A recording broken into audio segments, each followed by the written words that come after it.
Hello dear student, देखिए जो आज का हमारा टॉपिक चला हुआ है 9th साइंस का, हमारे आसपास के पदार्थ। और हम इसमें कर रहे हैं हमारा जो पाठ्य पुस्तक के प्रश्न उत्तर हैं और जो एक्सरसाइज के प्रश्न उत्तर हैं उनको हम कर रहे हैं, जो हमारी एनसीईआरटी की बुक है और इम्पोर्टेंट होते हैं ये एग्ज़ाम की दृष्टि से। देखिए पूरे का पूरा लेसन हमने जो है एक बार कवर किया है। पूरा लेसन यदि हमने पढ़ा है तो हमें पता चला कि वाष्पीकरण उसमें मेन पॉइंट रहा है। वाष्पीकरण क्या होता है और ये किस किस बात पर निर्भर करता है। दूसरा हमने देखिए जो पदार्थ होता है वो कितने प्रकार का होता है उसके बारे में इस पार्ट में मेन दो ही पॉइंट रहे हमारे। एक तो पदार्थ किसे कहते हैं और उसके कितने प्रकार हैं, ठोस, द्रव, गैस, प्लाज्मा और बोस-आइंस्टीन। 5 तरह के पदार्थ हमने पढ़े हैं। और इसी तरह वाष्पीकरण के बारे में पढ़ा है। वाष्पीकरण क्या होता है, जब द्रव जो है गैस बनकर जो उड़ता है तो उसको वाष्पीकरण कहते हैं। और वो डिपेंड किस पे करता है, एक तो उसके एरिया पे डिपेंड करता है, कितने एरिया है जिसमें द्रव डाला गया है, उसके साइज पे डिपेंड करता है और पार्टिकल्स के अट्रैक्शन पर डिपेंड करता है, मोलिकुलर जो फोर्स होता है उनके ऊपर डिपेंड करता है। तो उसी कड़ी में हमारे जो ये पाठ्य पुस्तक एक्सरसाइज के प्रश्न होते हैं ये तभी समझ में हमारे सही आते हैं जब हम लेसन को रिवाइज करते हैं, पढ़ लेते हैं। तो इसलिए जो लेसन वाले वीडियो हैं उनको ज़रूर देखिए ताकि आपको बिल्कुल क्लियर समझ में आ जाए जो हमारे प्रश्न उत्तर होते हैं। तो बिना देरी किए चलिए शुरू करते हैं हमारा आज का टॉपिक, अभ्यास के प्रश्न उत्तर, जिसको हम एक्सरसाइज के प्रश्न उत्तर भी बोलते हैं। और आप देख रहे हैं आपका अपना चैनल physics.edu.rajendran। चैनल को लाइक भी कीजिए और सब्सक्राइब भी जरूर कीजिए। तो चलिए बिना देरी किए शुरू करते हैं हमारा आज का जो टॉपिक है अभ्यास के प्रश्न उत्तर। बड़ा बिल्कुल आसान है समझना, इतनी मुश्किल नहीं है। एक बार आप ध्यान से देखिए वीडियो, बिल्कुल क्लियर हो जाएगा आपको, क्योंकि हमने एक बार लेसन को कर लिया है और जिसने एक बार लेसन को किया उसके सामने प्रश्न उत्तर कुछ नहीं है, ठीक है ना। देखिए ये पॉइंट हमारे पास क्या है, निम्नलिखित तापमान को सेल्सियस में बदलें। देखिए हमने सेल्सियस में बदलने का तरीका क्या है। देखिए एक तो केल्विन स्केल और एक सेल्सियस स्केल। बिल्कुल आसान है, केल्विन से सेल्सियस बदलना हो या सेल्सियस से केल्विन बदलना हो। हमें क्या करना है, देखिए सेल्सियस में बदलना है। केल्विन दिया हुआ ना, ये देखिए के लिखा हुआ, तो इसका मतलब में सेल्सियस में बदलना है केल्विन को। जब भी केल्विन को सेल्सियस में बदलना हो उसमें से 273 घटा दो, 273 माइनस कर दो, ठीक है। और जब बदलना हो सेंटीग्रेड से केल्विन में तो फिर प्लस कर दो। बस दो ही तरीके हैं ये। तो क्योंकि हमें सेल्सियस में बदलना है तो 273 माइनस करेंगे तो 27 डिग्री आ जाएगा, ठीक है ना। इसी प्रकार 573 में से 273 माइनस करेंगे तो 300 आ जाएगा। देखिए ये कितना सेंटीग्रेड है, इस सेंटीग्रेड को यदि केल्विन में बदलना है दोबारा से इसमें 273 जोड़ दो। अब तो जोड़ेंगे दोबारा वही 573 आ जाएगा, ठीक है। मतलब एक बार जोड़ना है, एक बार घटाना है। सेकंड क्वेश्चन भी हमारा देखिए, निम्नलिखित तापमान को केल्विन इकाई में परिवर्तित करें। केल्विन में हमें इसको बदलना है, बिल्कुल वही आसान है ना। अभी हमने बात की थी जब सेल्सियस को केल्विन में बदलना हो तो प्लस 273 कर देंगे, 273 करेंगे, ठीक है। तो 273 जब इसमें ऐड करेंगे, देखिए हमारे पास 25 है ना, 25 में 273 हमने जोड़ दिया तो कितना आ गया, 298 केल्विन। और तापमान वही हमारे पास 373 डिग्री दिया गया है, इसमें भी 273 जोड़ देंगे तो 640 केल्विन हमारा आंसर आ जाएगा। आप देखिए नीचे कुछ प्रश्न दिए गए हैं, जैसे प्रश्न नंबर 3 है हमारा, इसका पार्ट ए है हमारे पास। निम्नलिखित परीक्षणों के कारण लिखें। नेफ्थालीन को रखा रहने देने पर यह समय के साथ कुछ भी ठोस पदार्थ छोड़े बिना अदृश्य हो जाता है। मतलब नेफ्थलीन कुछ समय बाद ठोस को छोड़े बिना ही अदृश्य हो जाता है। मतलब हमें दिखाई ही नहीं देगा कहाँ गया नेफ्थलीन। एक ऐसा केमिकल है, यदि आपको उसको ना थोड़ा देर हवा में छोड़ दो खुला, तो आपको मिलेगा नहीं ढूंढने से, वो अदृश्य खत्म, जैसे जादूगर होते हैं ना, वो वाली बात हो जाएगी। कारण क्या है, एक देखिए हमने एक पॉइंट पढ़ा था उधरोपातन, याद हो आपको, हमने क्या पढ़ा था, उधरोपातन, नोट कर लीजिए। उधरोपातन का मतलब क्या होता है, जब कोई पदार्थ ठोस से सीधा ही गैस में चला जाए तो उधरोपातन उसको हम बोलते हैं। तो नेप्थलीन है जैसे, और कपूर है, कैंपर बोलते हैं जिसको, ये दो एक ऐसे मटेरियल हैं जो बिना द्रव में आए सीधा ही गैस में बदल जाते हैं। तो उसका कारण यही है हमारे पास, तो आंसर पढ़ लीजिए। नेप्थलीन को रखा रहने देने पर यह समय के साथ कुछ भी ठोस पदार्थ छोड़े बिना अदृश्य हो जाती है, क्योंकि उसका जो है आसानी से उदरपातन हो जाता है। उदरपातन का मतलब सीधे ही गैस में चला जाएगा। इस कारण नेप्थलीन ठोस अवस्था से गैसीय अवस्था में आसानी से बदल जाता है। बी क्वेश्चन, हम इत्र यानी कि सेंट की खुशबू कई मीटर दूर बैठे अनुभव कर सकते हैं। देखिए हमने अभी थोड़ी देर पहले जो हमारा दूसरा वीडियो था उसमें क्या किया था कि पदार्थ जो हैं स्वतः ही विसरित हो जाते हैं। क्या हो जाते हैं? विसरित, याद रखेंगे, विसरण की प्रक्रिया लगा लो एक तरह से, विसरित बोलेंगे वैसे विसरण, प्रोसेस विसरण होती है। तो विसरण का मतलब क्या होता है, कुछ पदार्थ वायुमंडल में अपने आप ही फैल जाते हैं, खासकर जो गैसें होती हैं ना, बहुत दूर दूर तक फैल जाती हैं, और यदि हम उसको गर्म तो कर देंगे वो और ज़्यादा दूर फैल जाती हैं। तो सेंट जो है हमारे पास, इत्र बोलते हैं इसको, कई मीटर दूर तक चली जाती है, क्योंकि वायु में इसके कण विसरित हो जाते हैं, फैल जाते हैं, क्योंकि इसमें विसरण का गुण सबसे ज़्यादा है इत्र में, यानी कि मोस्टली ज़्यादा है, इसलिए हम बोलेंगे इसको कहीं दूर तक चला जाता है। तो आंसर देख लीजिए, पदार्थ के कण निरंतर गतिशील होते हैं। इत्र की सुगंध वायु के माध्यम से प्राशन के कारण स्वयं आसपास के वातावरण में फैल जाती है, जिस कारण उसे कई मीटर दूर से भी सूंघा जा सकता है। निम्नलिखित पदार्थों को उनके कणों के बीच बढ़ते हुए आकर्षण बल के अनुसार रखें। देखिए कणों के बीच आकर्षण बल कैसे करना हमने, देखिए बढ़ता हुआ, इस पॉइंट को नोट करें, बढ़ता हुआ, और कई बार घटता हुआ पूछ लेता है। वो क्या पूछ लेता है? घटता हुआ या बढ़ता हुआ, या आरोही, मैथ में पढ़ते हैं ना आरोही, आरोही का मतलब बढ़ता, ठीक है, और एक होता है अवरोही, अवरोही मतलब उतरता। देखिए उतरता में 4 वर्ड है ना, उतरता, याद रखने का तरीका है ये। इसमें भी 4 वर्ड है, इसमें भी 4, अवरोही उतरता। कई बार आपके दिमाग में उलझन हो जाती है भी, जो आरोही है वो चढ़ता है या उतरता है।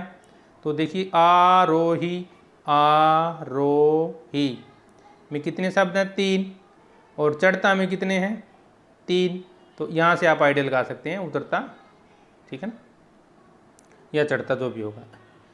अब आकर्षण बल देखिए, उसका हमने जब हमने थ्योरी पढ़ी, साइंस का चैप्टर पढ़ा, तो उसमें हमने पढ़ा था भी जो ठोस पदार्थ होते हैं, सॉलिड, ठोस, ऐसे से लिखते हैं जिसको, सॉलिड, ठोस पदार्थ में आकर्षण बल सबसे ज़्यादा होता है। उससे कम किस में होता है? द्रव में, यानी कि लिक्विड में, और उससे कम किस में होता है? गैस में, ठीक है।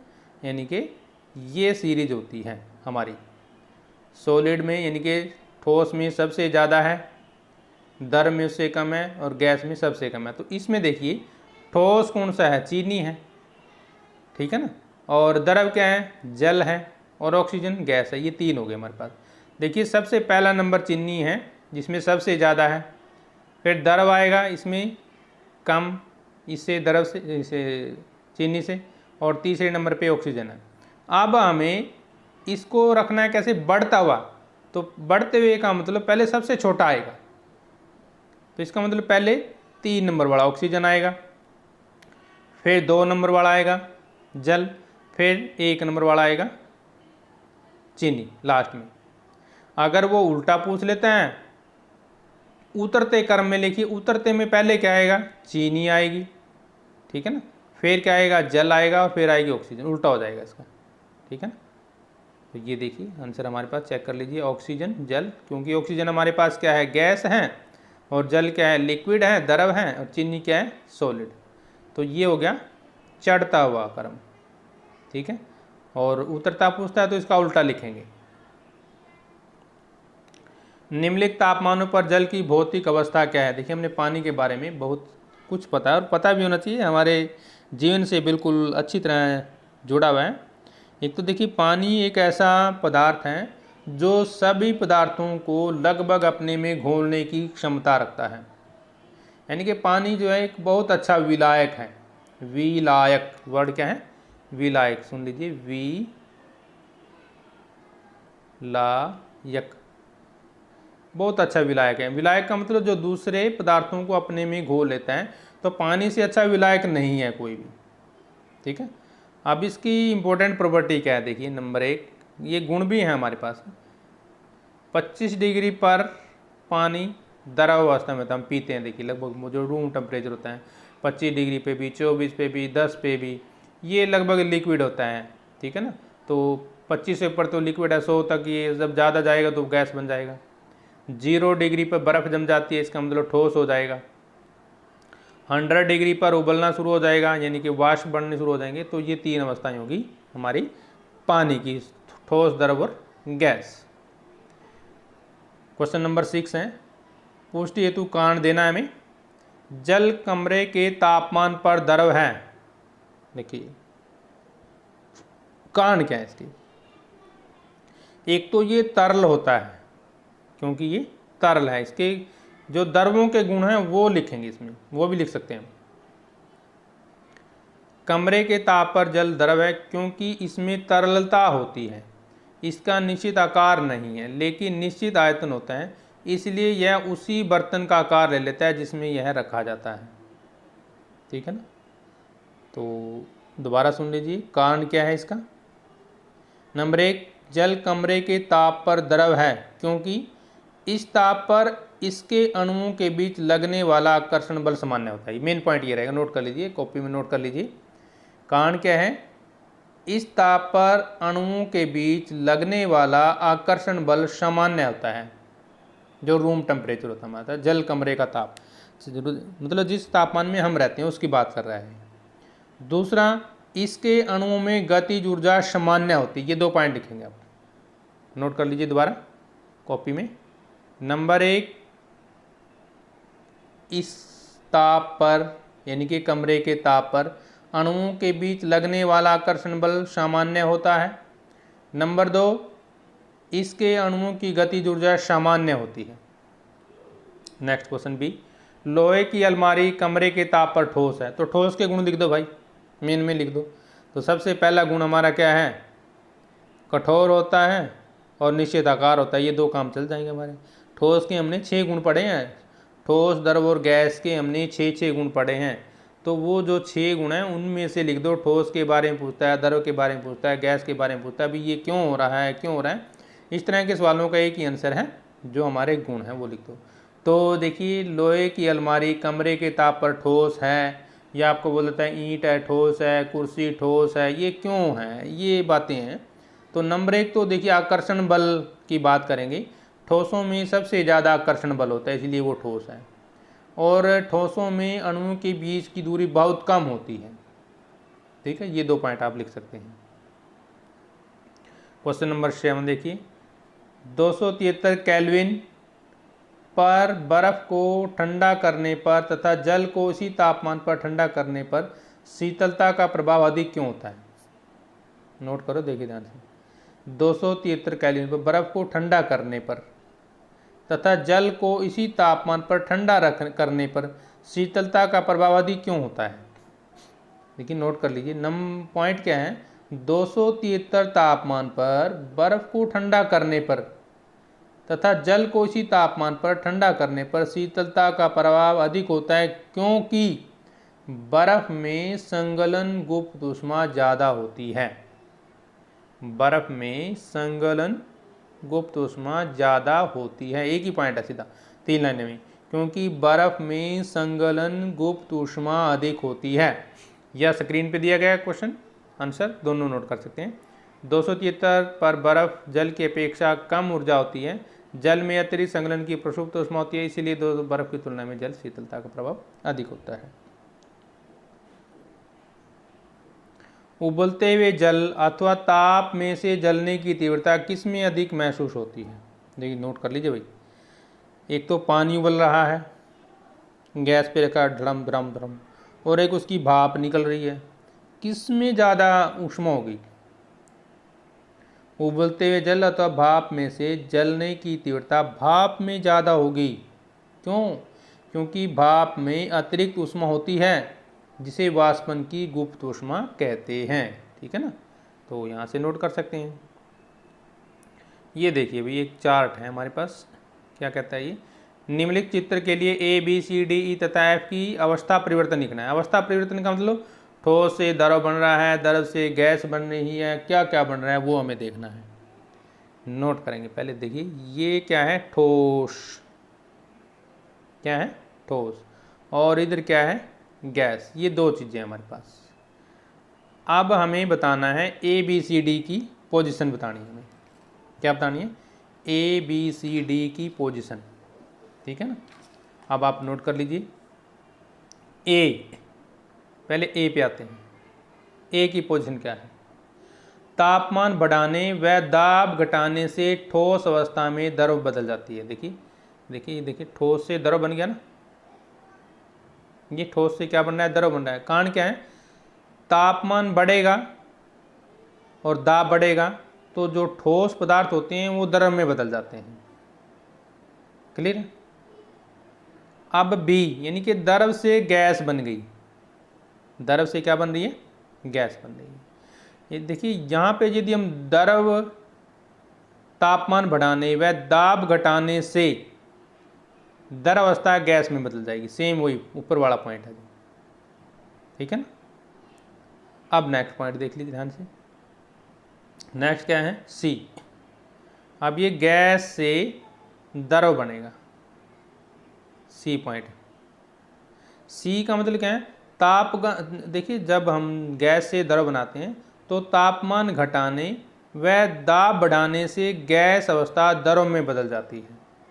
ठीक है, आप देखिए द्रव से क्या बन रहा है? ठोस बन रहा है डी के माध्यम से। तो इसमें क्या होगा?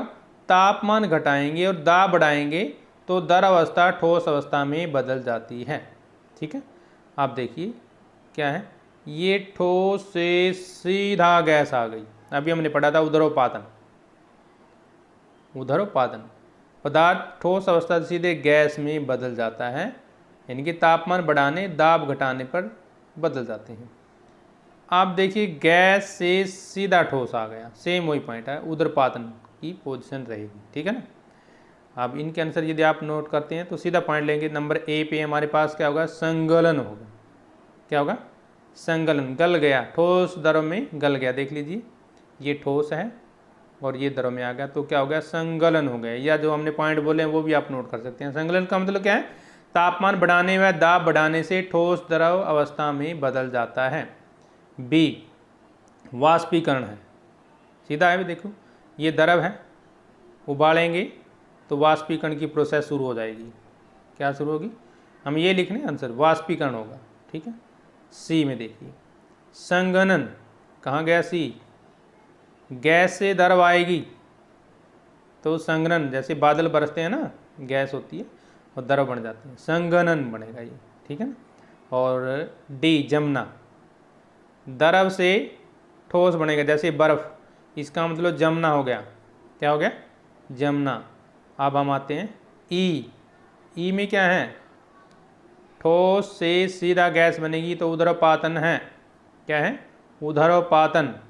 और लास्ट में क्या है? वही दोबारा उल्टा आएगा तो भी उदरपातन है। गैस से सीधा ठोस, तो ये क्या होती है प्रोसेस?